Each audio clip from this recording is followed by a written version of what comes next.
Oke, pada video kali ini saya akan menyampaikan presentasi hasil analisis yang sudah dibuat pada sesi 2, yaitu di AFL 1 part 1, yang produknya adalah kaos kaki thermal. Jadi bentuk idenya adalah kaos kaki thermal. Ide produk ini tuh saya lontarkan karena memang saya sudah kepikiran untuk membuat kaos kaki thermal ini dalam bentuk sebuah bisnis, yaitu kaos kaki thermal synthetic wool yang bentuknya seperti ini.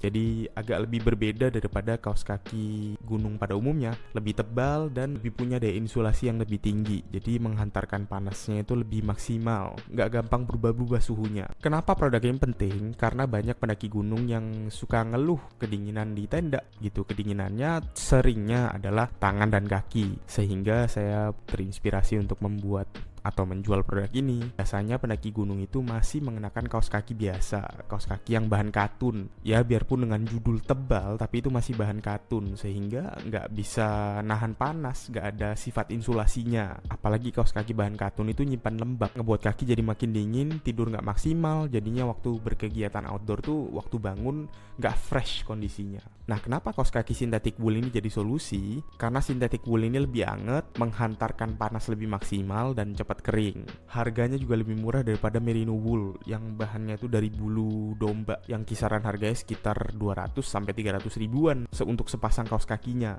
Sementara kaos kaki synthetic wool ini dijual di pasaran dengan harga 18 ribuan. Kalau dianalisis dari data sekundernya nih, produknya itu dijual di berbagai toko dengan rata-rata 17 ribu, 18 ribu, sampai 25 ribuan, dan totalnya udah puluhan ribu pieces. Tapi herannya, saya sebagai pendaki gunung dan konten kreator outdoor masih jarang melihat pendaki memakai kaos kaki ini atau pembahasan konten tentang kaos kaki ini. Saya sempat ngobrol sama beberapa rekan pendaki dan komunitas saya yang bilang mereka belum tahu ada teknologi kaos kaki synthetic wool ini. Padahal masalahnya sering mereka hadapi. Di gunung mereka sering kedinginan karena kakinya. Jadi ya jelas ada gap awareness di sini. Ditambah lagi urgensinya, hipotermia itu kebanyakan terjadi karena kaki yang kedinginan.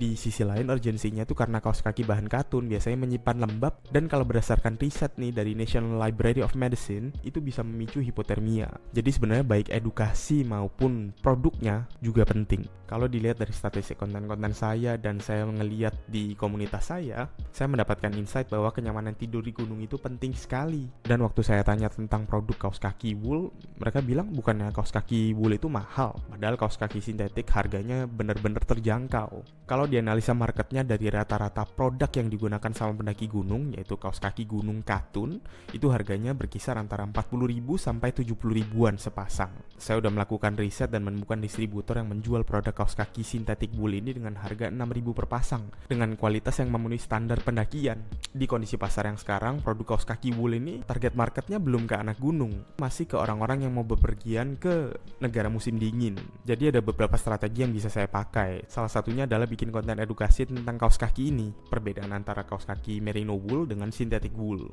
keunggulan dan kekurangannya apa. Juga bisa berkolaborasi sama beberapa brand, jasa open trip untuk naik gunung, dan pihak base camp yang biasanya berada di kaki gunung dan menampung para pendaki-pendaki yang akan berangkat dan beristirahat untuk naik gunung. Itu juga menjadi nilai eksternalitas positif terhadap produk ini. Yang pertama adalah ketika pendaki memiliki standar yang tinggi terhadap keamanannya, tidak akan merepotkan tim SAR untuk melakukan rescue terhadap mereka. Yang kedua adalah pemberdayaan ekonomi masyarakat sekitar wilayah kaki gunung yang biasanya berada di pedesaan. Ketika barang ini dijual di sana dengan harga yang terjangkau, akan menstimulus kondisi ekonomi yang ada di sana. Begitu juga kerjasama dengan open trip akan meningkatkan kredibilitas open trip tersebut yang memperdulikan keselamatan para peserta pendaki yang berangkat bersama mereka. Saya rasa itu saja. Kalau ada yang dipertanyakan bisa menghubungi saya langsung melalui grup WhatsApp atau melalui email. Terima kasih.